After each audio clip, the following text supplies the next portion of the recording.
Yo te agradezco también, te agradezco al Consejo por esta nueva invitación, ¿no? Que fue un gusto hacer la charla anterior, y esta de alguna manera va a ser una continuación de la que hicimos el mes pasado, que fue el derecho ambiental y la actuación notarial. Y vamos brevemente, para no tomar tiempo, pero que quiero remarcar algunos conceptos que charlamos la vez anterior, porque los vamos a ir viendo cómo se aplican para este tema en particular. La charla anterior, perdón que hablo de clase, porque bueno, me queda esa dinámica digamos, de las clases en la facultad. Pero bueno, en la charla anterior hablamos del concepto de orden público ambiental, que estaba conformado por el artículo 41 de la Constitución Nacional, los tratados de jerarquía constitucional, porque sabemos que el derecho ambiental está reconocido como un derecho humano, el derecho de acceso al agua también segura, y todas las leyes de presupuestos mínimos que han sido dictadas hasta el momento, de acuerdo a lo establecido en el mismo artículo 41, conforman el orden público ambiental al que debe sujetarse todo el derecho y todas las relaciones entre los particulares, por supuesto, el derecho civil. Y esto lo vemos también incorporado en el Código Civil Comercial. Hablamos de este fenómeno que los doctrinarios llaman constitucionalización del derecho privado. Mencionamos los artículos 14, 240 y 241 del Código Civil Comercial, que aceptaban de manera expresa este orden público ambiental.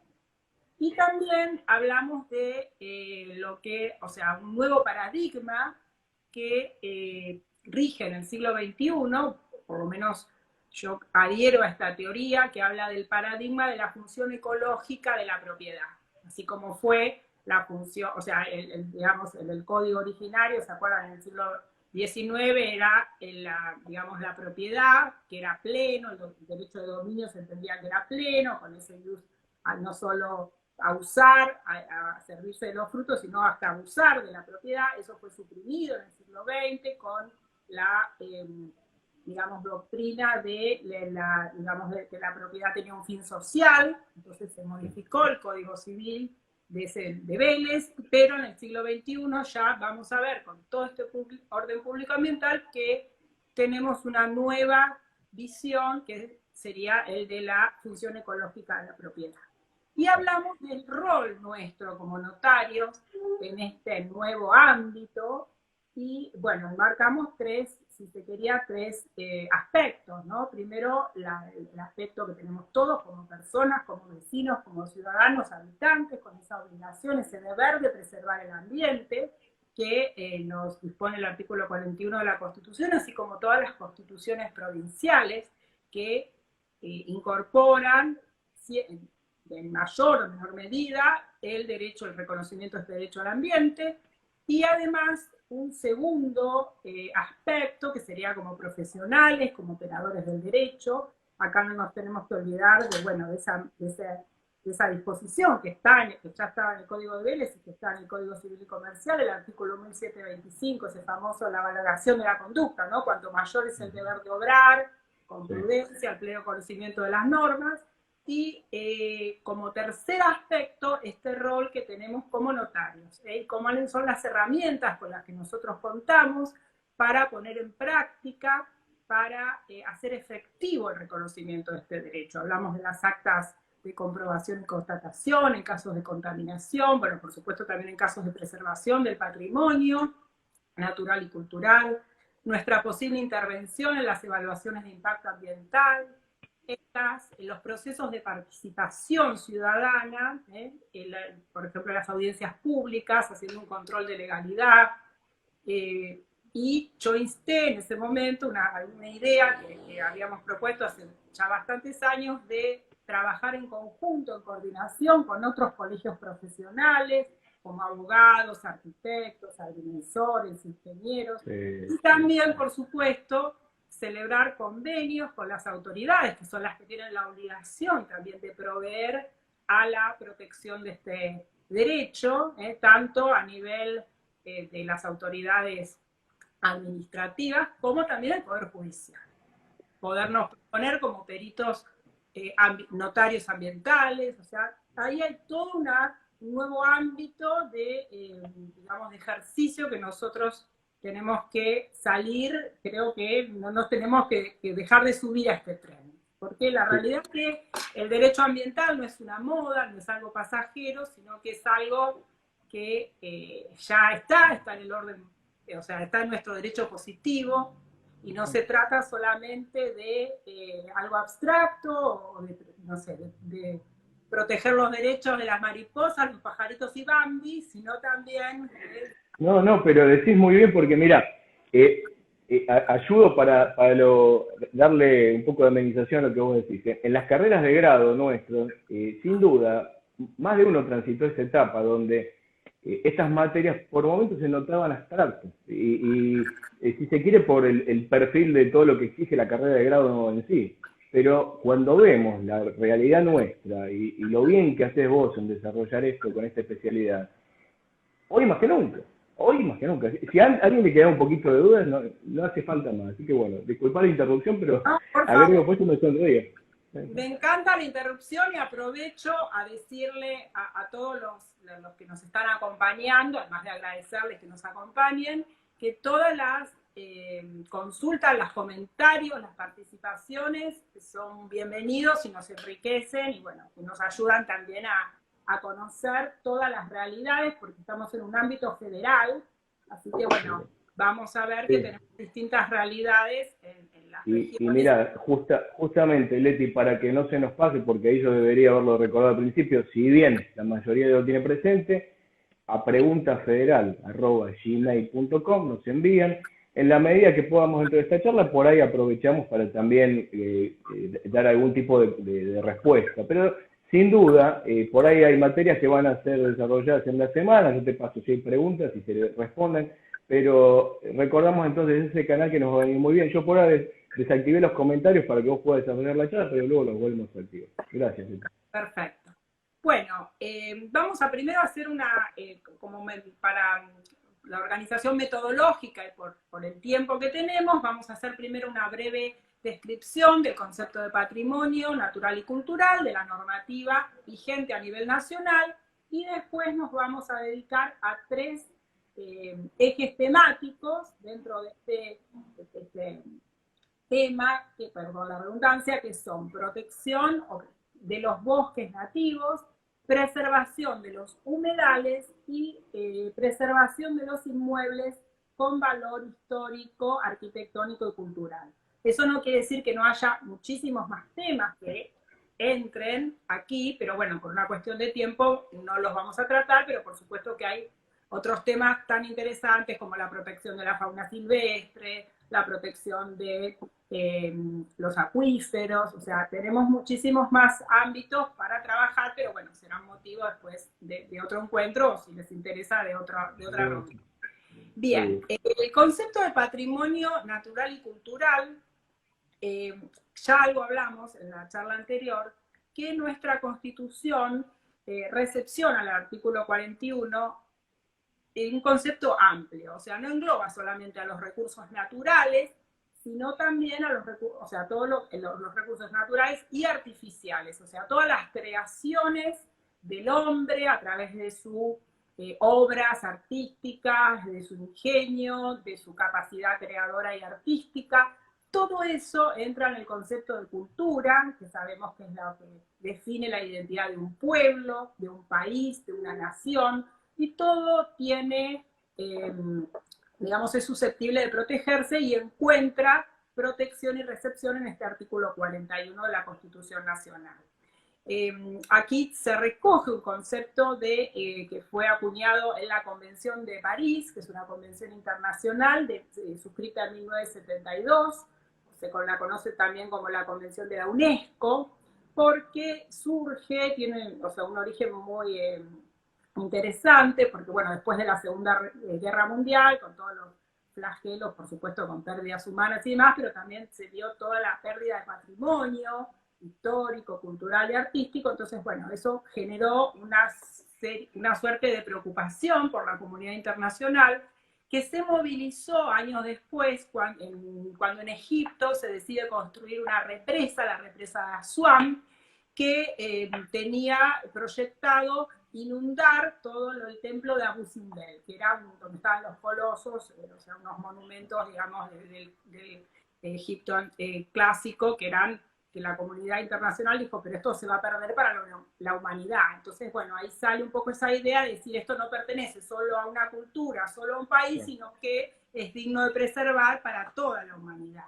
Entonces, a raíz de eso se hace una colecta internacional, se juntan fondos y se consigue hacer todo un trabajo de trasladar esos colosos y como, digamos, instalar el templo en otro lugar, y fue tan exitoso que se decide suscribir un convenio para hacer lo mismo, o sea, asistir a los distintos países que tuvieran en algún momento dificultades o que necesitaran ayuda de la comunidad internacional para preservar todos estos bienes de valor incalculable que si se pierden, o sea, no son recuperables de ninguna manera. Es así como se suscribe esta Convención de París, nuestro país la ratificó, así que es una ley también vigente en nuestro país, y que declara sitios que son patrimonio de la humanidad. Nosotros tenemos actualmente 11 sitios de patrimonio de la humanidad en nuestro país, y 2 bienes inmateriales también, porque no solamente, o sea, a medida que va avanzando la normativa, se dan cuenta que no solamente hay que cuidar a cosas o lugares o sitios, sino también a bienes inmateriales. Bueno, por supuesto, muchos de nosotros los conocemos, los hemos disfrutado, como el Parque Nacional Los Glaciares en Santa Cruz, las misiones jesuíticas, en la Cueva de las Manos, bueno, lugares, la Manzana de las Luces y las estancias jesuíticas en Córdoba. Y como bienes inmateriales, compartimos con la República Oriental del Uruguay el tango, la letra y música del tango, y el fileteado porteño. Eso también está declarado Patrimonio de la Humanidad. También tenemos toda una normativa de protección a nivel nacional, que son los parques nacionales, la ley de parques nacionales, que rige. Nosotros somos pioneros en Latinoamérica, o sea, somos el primer país que crea dentro de Latinoamérica Parque Nacional a instancias del Perito Moreno, que fue el director del Museo de la Plata. Él recibe recibe del Estado Nacional tierras que le fueron pagadas por un trabajo de peritaje que hizo en el límite con Chile, y esta persona, que bueno, que fue un adelantado a sus tiempos, ya a comienzos del siglo XX, o sea, en 1900, decide devolver estas tierras al Estado Nacional bajo la condición de que se cree un parque natural para preservarlo para las generaciones futuras. Fíjense qué adelantado, ¿no? Ya en ese momento, cómo pensaba en el criterio de preservación que hoy está tan extendido, devuelve estas tierras al Estado Nacional y se crea el Parque Nacional del Sur, que después fue el Parque Nacional Nahuel Huapi. Así que fíjense cómo es la historia de que empieza en nuestro país esta etapa de preservación.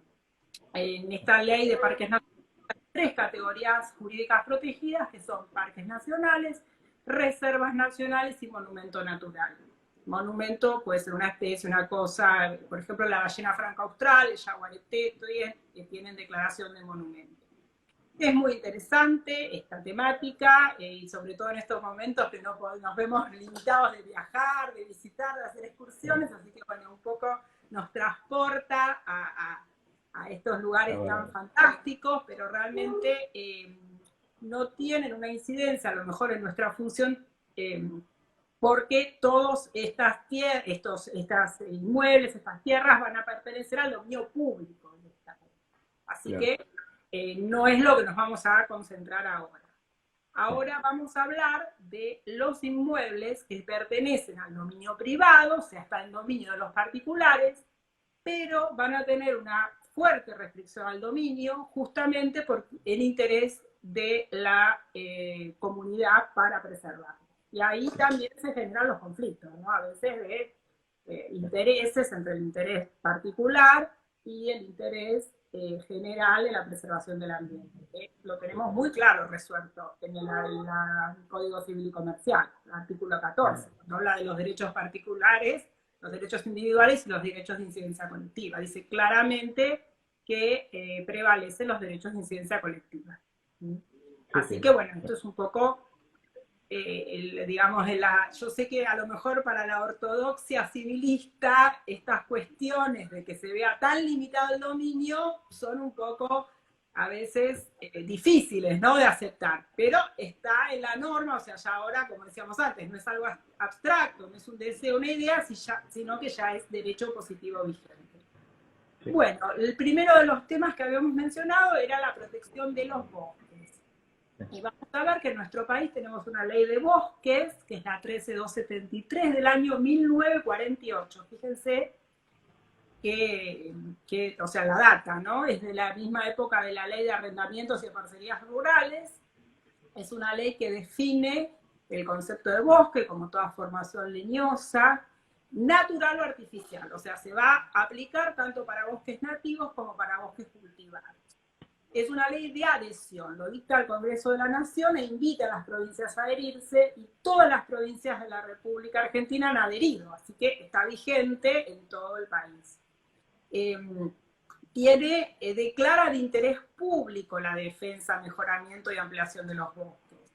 Hace una clasificación de los bosques en 5 categorías: permanentes, protectores, experimentales, montes especiales y productores, y expresamente declara de utilidad pública y sujetos a expropiación los bosques permanentes y los bosques protectores. Así que acá tenemos ya desde el año 48 una restricción al dominio muy fuerte. Y siempre la pregunta de examen que hacemos en los cursos es, un bosque que se encuentra en un fundo particular, ¿lo puede talar el propietario? Creo que esta ley nos da la respuesta, ¿no? O sea, no lo puede talar sin autorización. Tiene que tener un permiso para talarlo. Bueno, luego de esta ley van a sancionarse diversas leyes, algunas específicas para determinados bosques de la Patagonia y demás, pero la que vamos a remarcar es la 25080, que es una ley del año 1998, que es de inversiones para bosques cultivados. Para todo el sistema, o sea, lo que buscaba en ese momento el país era que se cultivaran bosques con una doble finalidad. Por un lado, aumentar la producción, digamos, forestal, pero por otro lado, evitar la tala de bosques nativos. Entonces, bueno, hay una serie de incentivos fiscales, es como una ley de fomento.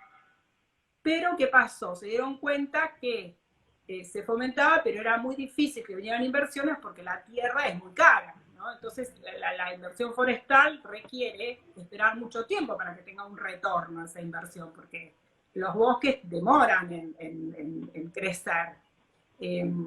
Entonces, en el año 2000, fines del 2001, se sanciona la ley 25509, que crea el derecho real de superficie forestal para bosques cultivados, que llamó bastante la atención en el mundo notarial, porque bueno, después de mucho tiempo se rompía el numerus clausus, o sea que se incorporaba un nuevo derecho real. Sabemos que ahora con el Código Civil y Comercial el derecho real de superficie está, pero no solo para bosques, sino también para edificaciones y demás. Pero bueno, esto es como algo anecdótico, ¿no? Que en ese momento... En esta etapa ocurre algo bastante alarmante, que es se aumenta muchísimo la tasa de deforestación en nuestro país. Lamentablemente, si vemos algún informe de organismos, incluso nacionales o internacionales como la FAO, Argentina está dentro de los 10 países que más forestan, con una tasa de deforestación 6 veces superior al promedio mundial. Así que bueno, eso preocupó bastante. Hubo una campaña, estamos hablando de los principios del 2000, hubo una campaña muy, muy fuerte de la sociedad civil, de las ONG, que, digamos, pedían a los legisladores que se sancionara una ley de protección de bosques. Es así como en el año 2007 se sanciona la ley de presupuestos mínimos de protección ambiental de los bosques nativos. Es la 26.331. Esta es una ley de presupuestos mínimos, por lo cual se dicta de acuerdo a lo establecido en el artículo 41 de la Constitución Nacional, y cada provincia debe o sea, debe complementarla dictando una ley interna, porque no nos olvidemos que los recursos naturales, según la propia Constitución, artículo 124, corresponden a las provincias. El dominio es de las provincias.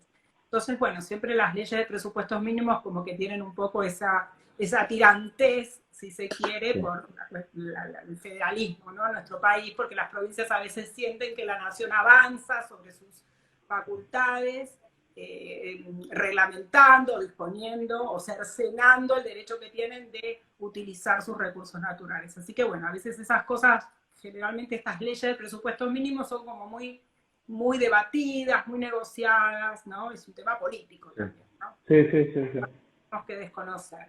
Se sanciona la ley, que se la llama la ley semáforo, porque establece 3 categorías de bosques, rojo, amarillo y verde, de ahí el nombre, ¿no? No lo dice la ley, pero bueno, todos los que conocemos la ley semáforo, donde rojo es la categoría de bosque que no debe modificarse en absoluto, no permite ningún cambio de uso del suelo. Amarillo son bosques que ya han sido degradados, por lo cual, si bien se deben mantener, se deben preservar, pero ya pueden tener algún otro tipo de utilización. Y verde ya son las tierras que han sido degradados del bosque, así que se permite el cambio de uso del suelo. La deforestación tiene 2 orígenes principales, que son, por un lado, el avance de la frontera agrícola-ganadera, y por otro, el avance de la deforestación. En los casos de, por ejemplo, en el norte del país es el primer motivo, lo que más hace que se deforeste. En cambio, en el sur es generalmente el avance de la urbanización, porque hay ciudades que son ciudades a lo mejor pequeñas, que empiezan a crecer y se van armando estos conglomerados urbanos o barrios o clubes, campos, todo como se los conoce, en áreas que son de bosque, ¿no? Porque todo el mundo obviamente quiere vivir en un lugar así, o sea, en la naturaleza y demás. Entonces, bueno, empieza esta confrontación. Esta ley, bueno, por supuesto que tratar esta ley nos merecería toda una tarde, así que vamos a hacer como muy breve sus conceptos generales. Se basan en 2 herramientas fundamentales, que son el ordenamiento territorial, o sea, cada provincia debe hacer un inventario de bosques y un ordenamiento de acuerdo a estos colores que dijimos, y también a un Fondo Nacional para la Conservación y Enriquecimiento de los Bosques, que eso es un poco el atractivo para que las provincias de alguna manera apliquen esta ley, porque ¿qué significa? Que el titular del fondo, que pertenece, donde tiene el bosque, podrá presentar un plan de manejo o de conservación o inclusive de enriquecimiento del bosque y va a recibir a cambio dinero. Es un poco eso, ese sistema que se utiliza en muchos países del mundo, que es digamos, el compensar al propietario por esa restricción que tiene al dominio. Entonces, bueno, de alguna manera hay que compensarlo. Ahí no podrá tener una explotación agropecuaria, seguirá manteniendo el bosque, que presta un servicio ambiental, porque también esta ley lo que reconoce es el servicio ambiental que prestan los bosques. Es como que aplica esa vieja máxima que dicen, no ver solo el árbol, sino el bosque. O sea, el bosque no sirve solamente como bosque para ver árboles, sino que es regulador del clima, absorbe, o sea, ayuda a que se eviten inundaciones, es reservorio de biodiversidad, o sea, es también sustento para las comunidades que viven ahí, sobre todo los pueblos originarios. Entonces, bueno, presta un montón de servicios ambientales que ameritan y hacen tan importante su preservación y puesta en valor. Así que bueno, y ahí te agregaría, no agregar, sino sumar a ese comentario, cómo nos obliga, ¿no?, esta óptica de tener que ver el concepto de que nos preste un servicio. Parece que como que hay que recalcarlo, ¿no? Pero qué bien empezar a utilizar, si se quiere, esa frase para asimilarla, tan simple como para eso, porque todo que está ligado a ver que las herramientas digitales, que esto, que lo otro, que nos prestan, ¿no? Esto nos presta un servicio para la humanidad, para todos. Tan simple, pero hay que recalcarlo. Me encanta la frase, creo que vos me comentaste un fallo hace tiempo, y en esto está el eje también, ¿no? Que seguramente vas a comentar. Y acá, ya que mencionas, vamos a hablar del primero de los fallos. Yo ahora se los voy a nombrar, no les voy a dar las citas exactas y todo por una cuestión de tiempo, pero desde ya que si alguno le muchos son fallos que incluso los pueden buscar fácilmente por Google o Internet porque son fallos muy conocidos y están publicados, pero si a alguno le interesa alguno en particular, ya nos consulta por mail y le mandamos la cita o le mandamos el fallo para que lo lean. El primero de los fallos que creo que vale la pena mencionar es un caso del año 2008 que se llama Salas Dino contra Provincia de Salta. Sí. Es un fallo de la Corte Suprema de Justicia de la Nación y tuvo su origen en lo siguiente. Cuando se sanciona esta ley de bosques, que dijimos en el año 2007, todavía no había sido reglamentada, o sea, no se había tornado operativa. Entonces, ¿qué pasó? En la provincia de Salta, muchísimos propietarios de tierras que hacen, presentan permisos solicitando el permiso de deforestación, porque sabían que una vez que se tornara operativa la ley no iban a poder deforestar. Entonces, presentan los permisos, la administración los aprueba sistemáticamente, y habían sido otorgados permisos para deforestar 1 millón de hectáreas. Fíjense que es cifra, ¿no? Que, bueno, es impactante. Bueno, finalmente con este fallo lo que consigue la Corte se declara competente de manera originaria, porque estaba demandada la provincia y además porque entiende la Corte que estaba en juego un derecho de incidencia colectiva, como es el derecho al ambiente, y lo que hace es, le hace lugar al amparo, así que impide el desmonte de todo esto, o sea, impide esta masacre o ecocidio, como se lo llamó en su momento, los especialistas hablaban de un ecocidio.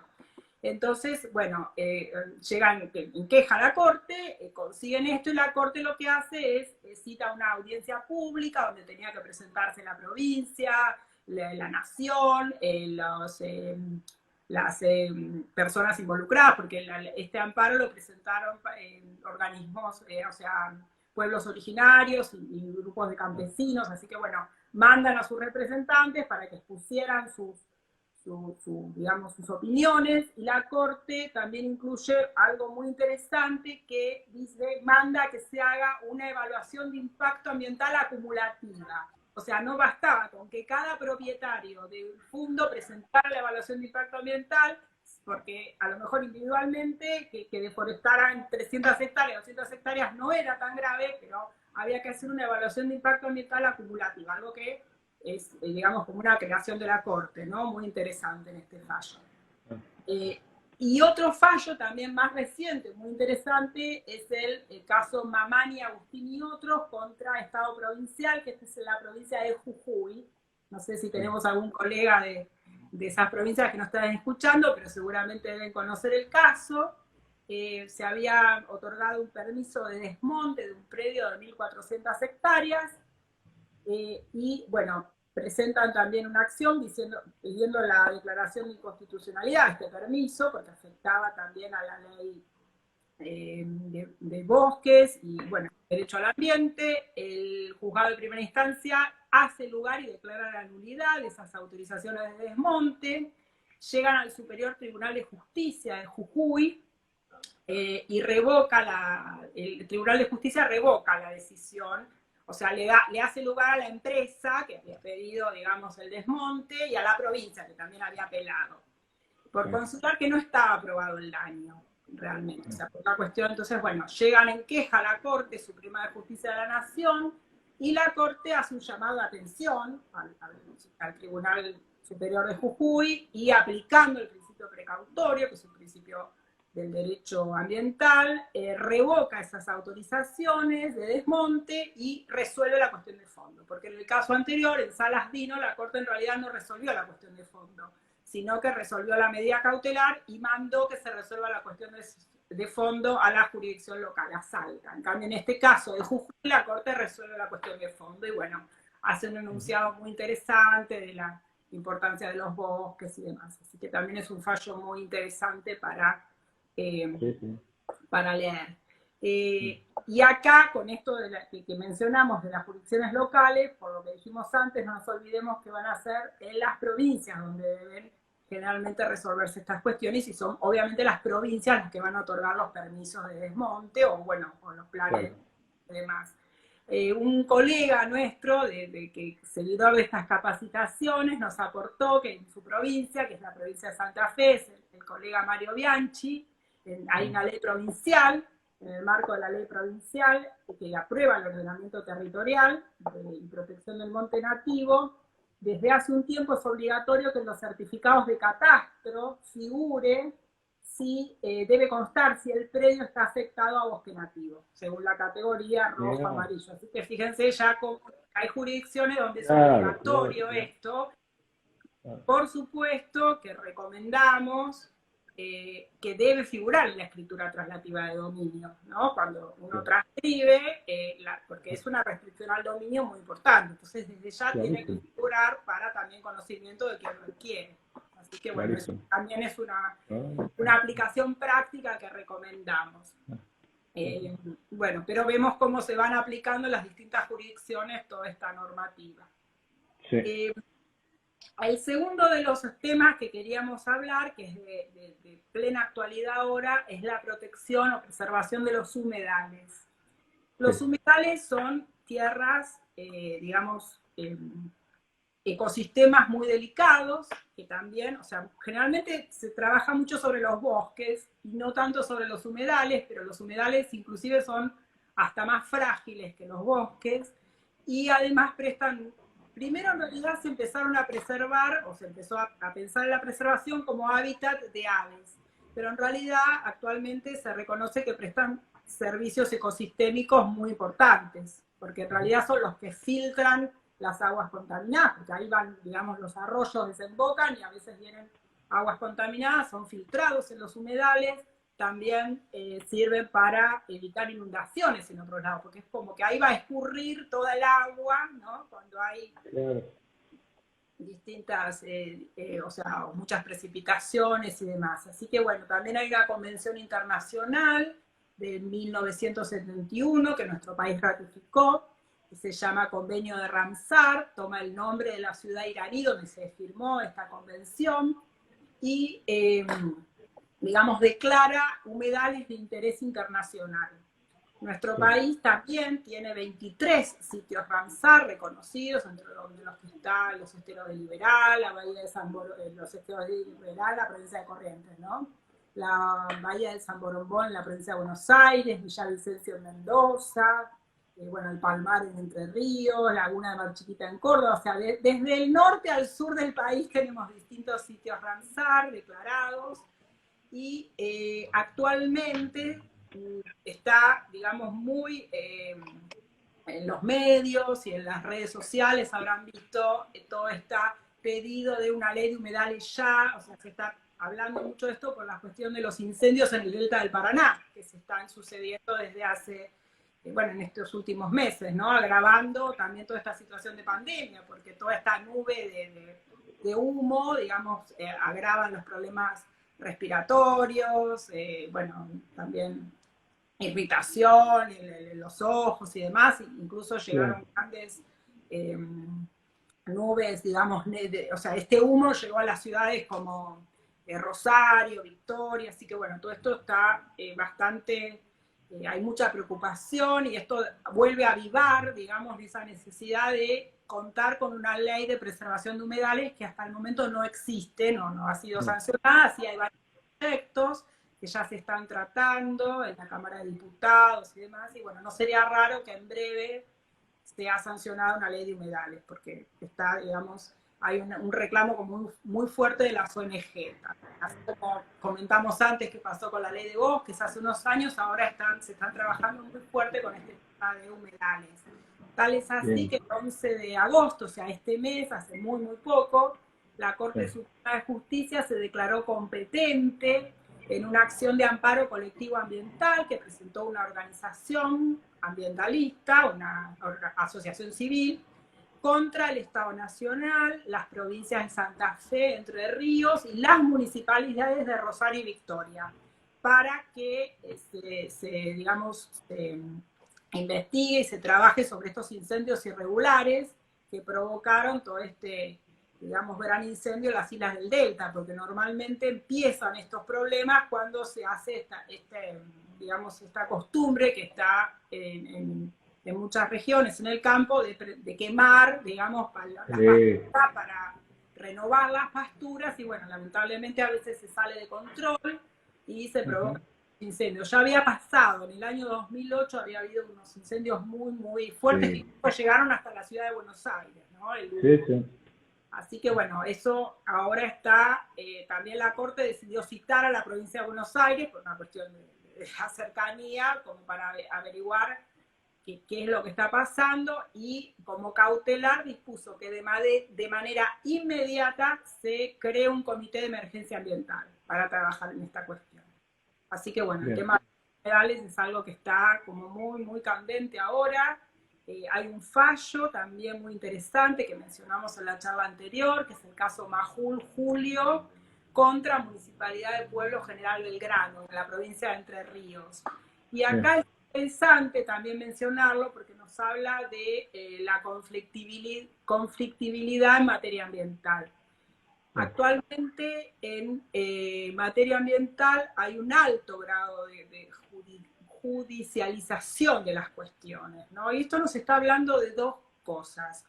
Por un lado, del interés y la preocupación y la participación ciudadana de los habitantes, de los ONG, de los grupos sociales, sobre todo de grupos de jóvenes, que bueno, eso tendría su lado positivo, si se quiere, ¿no? Que conocen sus derechos, saben que se puede reclamar, que se puede esperar de las autoridades. Pero por otro lado nos está hablando que falla todo un sistema de resolución alternativa de conflictos, de negociación entre las partes. Ahora lo vamos a volver a ver cuando veamos el último punto, ¿no? Sobre bienes, sobre inmuebles con valor cultural.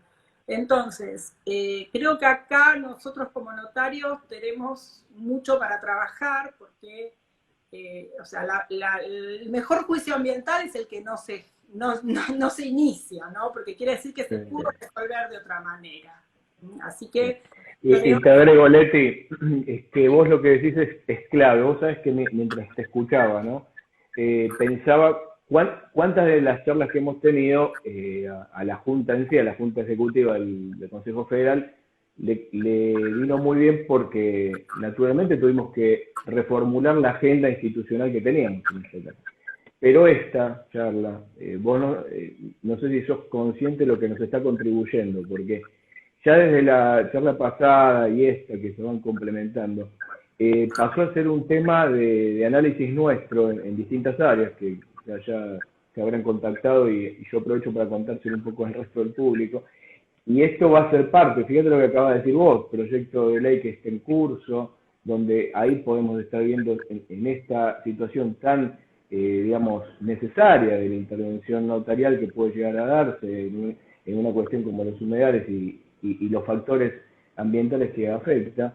Por ahí hay las ideas que podemos aportar en un proyecto que quizás le falta un empuje, quizás le falta una mirada, y lo que nosotros estamos capacitados en lo que vos bien decís. Hay no solo aspectos que están los mediadores, pero sino también está el rol que naturalmente tiene el notariado en situaciones litigiosas. Pero vale resaltarlo, porque a veces nos pasa de largo y es donde tenemos que estar muy atentos. Así que yo agradezco que lo menciones.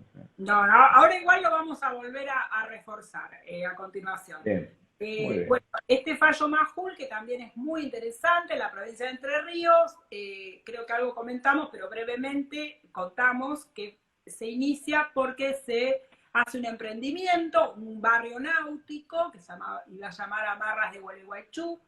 Una empresa empieza a hacer movimientos de suelo y demás para hacer este barrio y este loteo, que se iba a lotear, por supuesto, y vender a particulares. Y el problema era que lo estaban construyendo sobre un humedal. Entonces se presenta una acción de amparo ambiental contra el municipio, que era el municipio del Pueblo General Belgrano, de allí de Entre Ríos. El juez de primera instancia le hace lugar y detiene las obras, o sea, ese fallo, digamos, como cautelar, deben detenerse las obras, llegan al Tribunal Superior de Entre Ríos, que apela, la desarrolladora apela, también apela a la provincia de Entre Ríos, Entonces, el tribunal el Superior Tribunal de Justicia de Entre Ríos revoca este amparo porque entiende que había un expediente administrativo que se estaba tramitando con las autorizaciones que se habían otorgado. Bueno, después la ciudad de Gualeguaychú había decidido suspender este permiso administrativo. Entonces, bueno, el Superior Tribunal entiende que debía, como ya se estaba tratando el tema en esa instancia administrativa, debía resolverse por esta instancia. El actor llega a la Corte Suprema de Justicia, también en queja, y la Corte es muy interesante porque deja de lado el ritualismo procesal, que muchas veces tienen las causas, por eso demoran tantos años en resolverse, y decide que, bueno, aplicando el principio precautorio, aplicando también, menciona la importancia de los humedales y la Convención de Ramsar, que nombramos antes. Entonces se entiende que debe aplicarse el principio precautorio y además menciona dos principios que son, digamos, muy originales y de avanzada, que es indubio pro natura e indubio pro aqua, que en caso de incerteza o de duda, porque si bien no estaba probado el daño de que la construcción de ese barrio náutico podía alterar al humedal, pero en caso de duda o de incerteza, debe estarse siempre a favor de la naturaleza y a favor de los derechos de incidencia colectiva. Entonces, bueno, se suspende la construcción de este barrio. Y esto también nos habla de un tema muy importante que creo que mencionamos al principio, que no solamente se debe contar con la autorización administrativa, sino que se debe contar con la licencia social para que el emprendimiento llegue a buen término. Porque fíjense que si antes de empezar esto, de pronto se hubiera hecho alguna etapa participativa, se hubiera comunicado a la población, se hubiera explicado, a lo mejor no se hubiera llegado a toda esa instancia. Porque la realidad que tampoco una empresa va a querer embarcarse en todo un proyecto de esta envergadura para que después termine de esta manera. Entonces, bueno, creo que acá volvemos a esto de que está fallando esa fase preventiva o, bueno, la etapa de negociación. Tenemos un caso muy interesante de un humedal en nuestra zona, Fede, que es la Laguna de Rocha, en el partido de Esteban Echeverría. La Laguna de Rocha es un humedal que abarca unas 1.400 hectáreas, está cerca del Aeropuerto Internacional de Ezeiza, lo decimos para los colegas que nos acompañan de otras provincias para que se ubiquen. Y bueno, está en una zona del AMBA, que es una zona con muchísimos problemas de contaminación, porque está en la cuenca media del Matanza-Riachuelo, con todo lo que eso implica, con arroyos con problemas de contaminación, vertido de residuos, barrios vulnerables en los alrededores.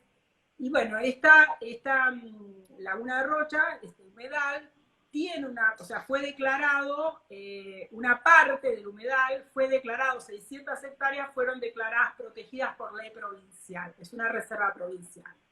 Pero ¿qué pasa?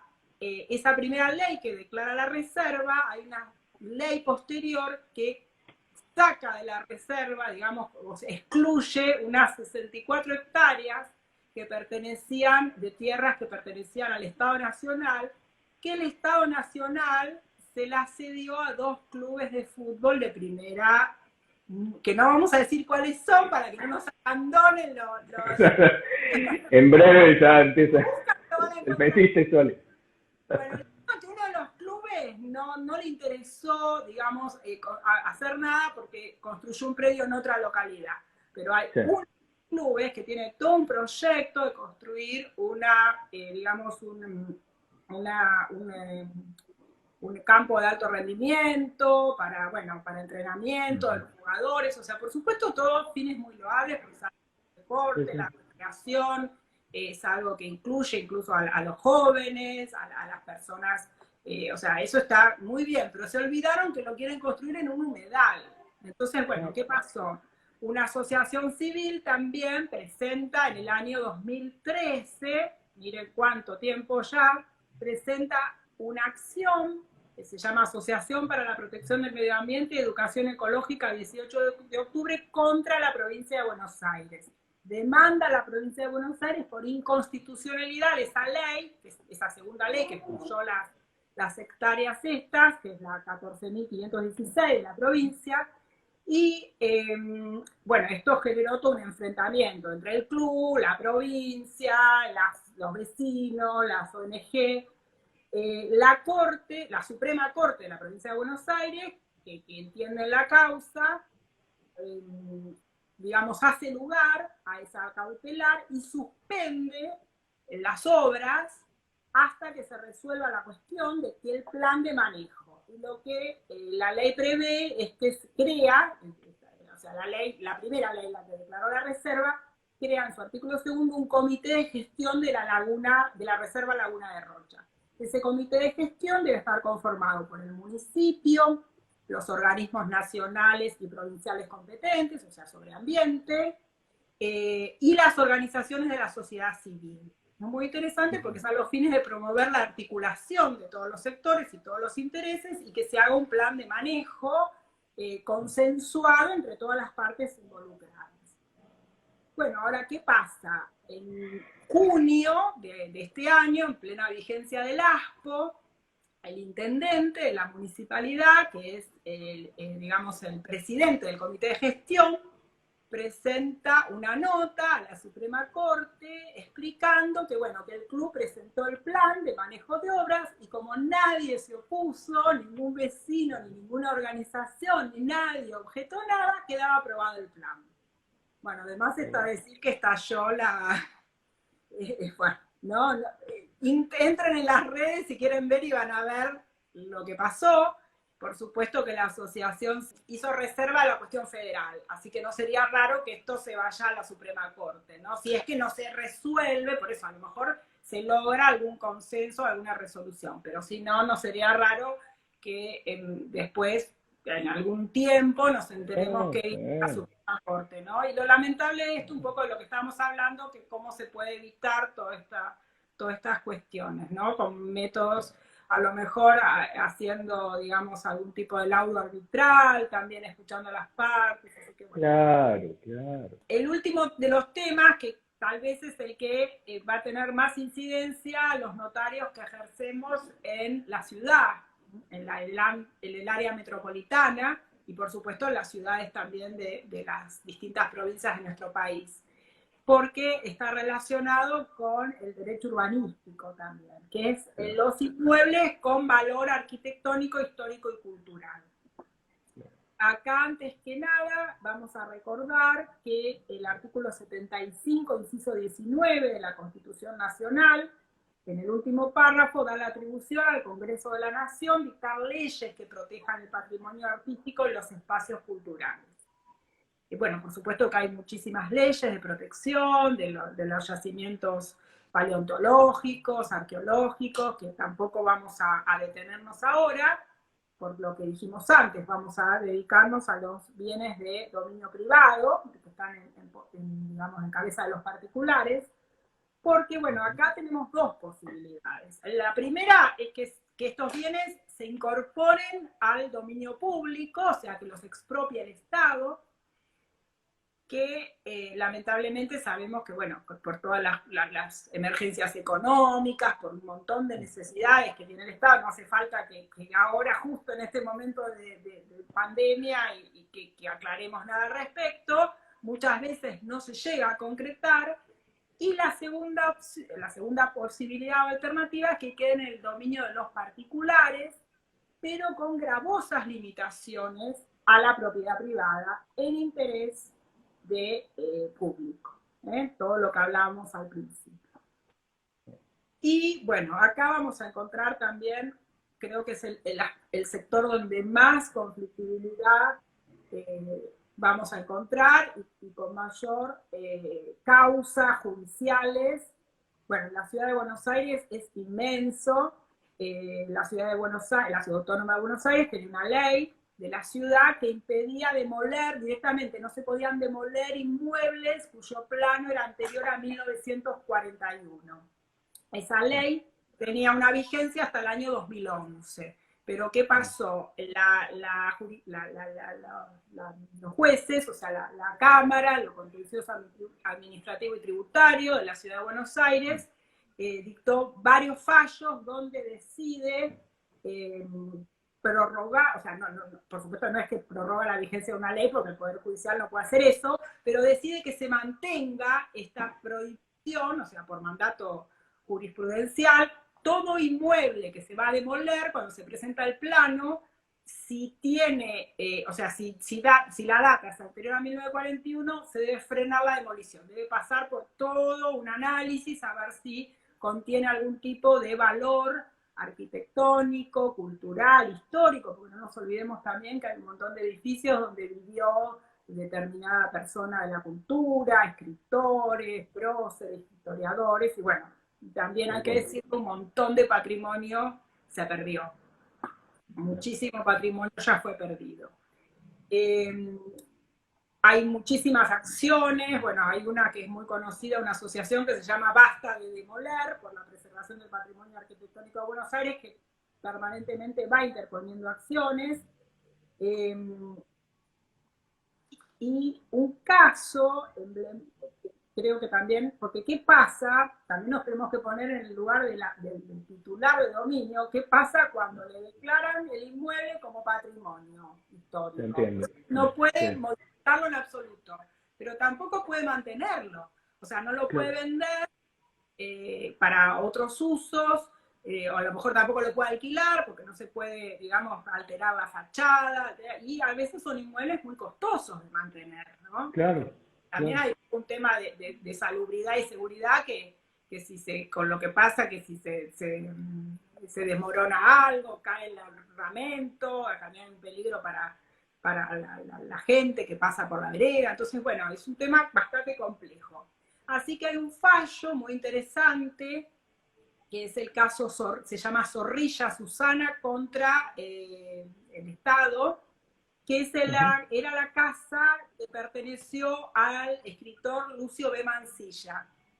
Esta gente era propietaria de ese inmueble, entonces, ¿qué pasa? Había sido declarado por una ley de la ciudad con valor histórico, entonces no lo podía modificar, no lo podía vender y tampoco lo podía mantener. Entonces, ¿qué hace? Demanda al Estado por expropiación irregular, o sea, expropiación inversa, pide al Estado que se lo expropie. No le hacen lugar porque no se había dictado el carácter de utilidad pública del inmueble, porque no nos olvidemos que también, según lo que prevé la Constitución, para que se pueda expropiar tiene que estar declarado de utilidad pública. Esto no había sido declarado de utilidad pública, con lo cual no se lo expropiaba el Estado y el particular se encontraba en esa situación. Lo comento porque nos puede pasar que a veces vengan al notario y dicen, inmueble o heredé este inmueble, ¿qué hago? No lo puedo, o sea, entonces, bueno, esta persona llega a la Corte Suprema, una sentencia del año 2013, y la Corte, digamos, sostiene que pese a que no se haya dictado el carácter de utilidad pública, el único medio apto para proteger un inmueble de indudable valor cultural es, y para que se respete lo dispuesto en el artículo 41 de la Constitución Nacional, se debía preservar, o sea, digamos, pone en manifiesto la preservación del patrimonio cultural de la nación y manda a que sea expropiado, o sea, manda al Poder Ejecutivo a que expropie el inmueble. Así que bueno, vemos acá también que se deja de lado un poco el ritualismo, digamos, procesal, en aras de la preservación del inmueble. Así que es bastante, muy interesante. Sí, evolucionado. Sí. Y después voy a tocar un caso también, no este caso en particular, porque nos interesa este caso, pero creo que refleja un poco lo que pasa con muchos emprendimientos y proyectos, que es el caso del Palacio Rocca Tagliata, en el barrio de Coglan, en la ciudad de Buenos Aires. El Palacio Rocca Tagliata es un inmueble con valor histórico, porque es digamos, construido en 1900, al estilo como una villa italiana, que perteneció a los mismos propietarios de la confitería El Molino, que está ahora en esta barrio. Así que bueno, es un inmueble que los vecinos también estaba como abandonado, y los vecinos consiguen, a instancias digamos, de distintos pedidos que habían hecho, que se lo declare con valor histórico, o sea, no se podía demoler. Pero ¿qué pasó? La declaración era solo por el edificio, no todo el predio, que tenía un lote importante, un parque. Entonces, bueno, ¿qué hace? Una empresa constructora compra al particular para hacer un emprendimiento, construir torres. Entonces, bueno, el palacio queda literalmente encajonado en unas torres que habían aprobado, o sea, habían logrado aprobar el plano 28 pisos. Bueno, ya había habido unas amparos que habían presentado organizaciones de ONG ambientalistas, pero no les habían dado lugar porque lo habían presentado cuando aún ni siquiera estaba aprobado el plano. Entonces decían, bueno, acá no hay ninguna certeza, o sea, no se puede decir que se está dañando algo que todavía no se sabe lo que se va a construir. Pero por supuesto los vecinos no sabían. Se sabía que iban a hacer algo porque veían que ya estaban trabajando, pero no sabían qué iban a hacer. Así que a todo eso no le hace lugar. Pero en el año 2016, un ex legislador porteño, también muy conocido, presenta una medida, demanda a la empresa y al gobierno de la Ciudad de Buenos Aires y consigue que un juez de primera instancia, lo contencioso administrativo y tributario, que es el fuero que interviene en estas cuestiones, declare una cautelar y se paralizan las obras. Por supuesto, esto es apelado, y la sala tercera de la Cámara de Apelaciones, también en lo contencioso administrativo y tributario, confirma la sentencia de primera instancia, siguen detenidas las obras, estamos hablando del año 2016.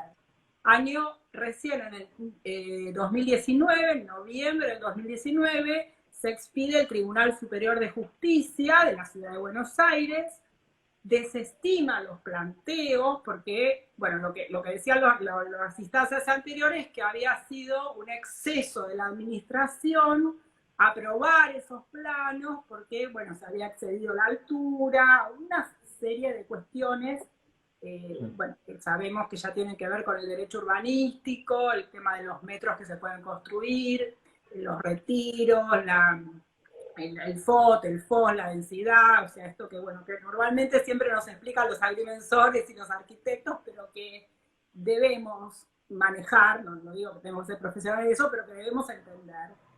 Y bueno, el Tribunal Superior de Justicia desestima los planteos, con lo cual quedó firme su sentencia, porque apelan a la Corte Suprema, pero no les conceden el recurso porque no había planteado la cuestión federal. Por un tema procesal, así que quedó firme. Van a retomar las obras, pero bueno, más allá de la cuestión procesal en sí, lo que me interesa acá remarcar, fíjense esto de que hablábamos de la licencia social. Tenían aprobado un plano, pero tenemos una empresa, esta o cualquier otra, no es que estoy hablando, porque ni siquiera, o sea, no estoy hablando de esta empresa particular. No, sí, queda claro. El nombre de la empresa, porque no estamos hablando de nadie en particular, pero fíjense, para una empresa, para un emprendimiento, estar 3 años parado, con todo el conflicto, porque ya había 200 unidades que ya estaban adjudicadas particulares. Entonces también se le vinieron todos los planteos y todos los reclamos de los particulares que vieron suspendidas las obras, dejaron de pagar las cuotas que habían pactado en los respectivos contratos. Yo realmente no quisiera estar en la notaría que se iba a encargar de esta escrituración con las 200 personas llamando a ver cuándo, no, o sea, debe haber sido, o sea, porque no está resuelto, una situación terrible donde tenemos un montón de actores en conflicto, y creo que acá, por eso es importante que cuando digamos, tenemos que asesorar, porque ya sea que asesoremos, porque podemos asesorar a los vecinos que quieren, digamos, nos requieren decir, quiero hacer un acta de constatación, de ver qué está pasando o qué podemos hacer, o también a la empresa desarrolladora. Entonces, así como los asesoramos respecto a la figura, al negocio jurídico, cómo se va a instrumentar el negocio jurídico, cómo se va a hacer, si se va a hacer utilizando la figura de un fideicomiso, si es la sociedad la que va a vender las unidades, o sea, todo eso, si se van a hacer hipotecas por saldo de precio, ¿no? O sea, todo eso que nosotros asesoramos, también la parte impositiva, que por supuesto la hacemos en conjunto con los contadores o el estudio contable del cliente, pero también qué importante es asesorar respecto a esto, es decir, que cuente con la licencia social. Y bueno, y acá va a venir la creatividad de la empresa y del notario que asesora, hacer previamente una reunión informativa a los vecinos, una audiencia pública, dejar constancia de eso, quién se presentó, informar qué proyecto se va a hacer, decir qué se va a hacer, porque por ejemplo este inmueble, este edificio histórico que no se va a demoler, qué destino se le iba a hacer, si el destino de eso va a ser poner un restaurante, una cafetería, un bar para que después puedan visitarlo los vecinos, puedan aprovecharlo, si se van a respetar. Muchas veces se demuelen, no sé, casonas antiguas que tienen un parque con árboles centenarios, y decir, bueno, se van a respetar esos árboles, se va a dejar un retiro de frente donde durante ciertas horas del día va a funcionar como una plaza, un parque donde van a aprovecharlo los vecinos, no sé, pagando la entrada o no, eso, bueno, Sí, dependerá. te entiendo bien, ahí viene inventivo, muy bien. ¿Qué beneficio van a tener los vecinos? Darle algún tipo de participación a los vecinos también, hasta escucharlos, o sea, porque a veces, o sea, no siempre los vecinos se oponen a una obra, a veces al revés, es una fábrica abandonada que estaba, no sé, que era depósito de basura que tiene, entonces a veces los vecinos hasta se ponen contentos, que eso sea puesto en valor y se arme un complejo de viviendas o edificios en propiedad horizontal, darles a los vecinos algún tipo de, no sé, de participación especial en el negocio y decir, bueno, si usted es vecino y compra va a tener una financiación especial, o sea, no me quiero meter en la parte No, negocial. no, pero está bien resaltarlo así, Leti, porque ahí, pensando en el rol nuestro, ¿no? Tenemos a veces esas oportunidades que las conocemos bien en las notarías, y si estamos atentos a esto, ¿cuántas veces, sin hablar exactamente de esto, y lo hacemos comparativamente con otros casos, somos conscientes que a veces darle a nuestro requirente el consejo de decir, mirá, pará, analizá, fíjate esta problemática, a veces es complicado, parece que uno no está colaborando con el interés inicial del que es, pero quiero llevar adelante el negocio. No, justamente, se puede llevar con todos estos aditamentos y aparece el rol nuestro, que muchas veces tenemos grandes oportunidades. Yo creo que está muy bien resaltarlo, para que nosotros lo hagamos carne en realidad, no más que para eso. Exactamente, y que sepamos y que también advirtamos esto, porque imagínense dónde se habrán ido, en cualquier emprendimiento que quede detenido 2 años, 3 años, 4 años, o que lo tengan que rever y reformular con todos los Eso. problemas, imagínense el costo económico y de gastos que esto tiene a todo aspecto, ¿no? Y el desgaste, no Totalmente. solo económico, sino también el desgaste, porque estas cosas después terminan, como lo hemos visto, con pasacalles, escrachando a los que comercializaron, a los que construyeron, o sea, todo eso yo creo que aplicando todo un sistema de participación e información que tiene que ver la calidad, o sea, está todo digamos, forma parte de lo que sería el ambiente. Entonces, no Sí, podemos hacer un ambiente sin tener en cuenta a los que viven alrededor. Eso es un exacto. concepto. Yo sé que más de uno me debe estar escuchando y dirá, ¿qué dice esta mujer un sábado a la tarde? Que yo el lunes tengo que llamar a don Cosme Hijos, que hace 40 años que construye y siempre Sí, construyó como quiso porque es sí. propietario y siguió adelante. Yo le voy a tener que decir que llama a los vecinos para dialogar. Sé que a lo mejor parece algo un poco, No, ¿no? Pero realmente hay muchas ciudades del mundo, si han tenido la oportunidad de visitar, no sé, se me ocurre la ciudad de Nueva York, presten atención o vean en un documental que cada obra que hay está tapiado, ¿no? Pero hay una ventanita, un cuadradito, porque es obligatorio que eso esté abierto, porque los vecinos tienen derecho a pasar y ver lo que se está haciendo ahí. qué buen O sea, dato. hay ciudades del mundo que está incorporado, que nadie lo discute, porque ya se sabe que es así. Además, Leti, si hay algo que tenemos que rescatar de todo esto que se vive a nivel mundial, después de una pandemia, hay muchas cosas, vos decís bien, porque me pongo en la misma línea que vos, que a veces hablamos de cosas que queremos tener una participación mucho más profunda, más trascendente en el rol humano, ¿no? Somos escribanos en el ejercicio, somos seres humanos, y cuántas veces nos cuesta, pero bueno, vuelvo a lo que te decía, si esta pandemia no nos da lecciones a todos nosotros, que nos obliga, es más trabajo, sí, por supuesto, va a ser mucho más desafiante, sí, por supuesto. Acá está el rol que tenemos que empezar a transitar. Yo creo que es muy bueno que lo hablemos.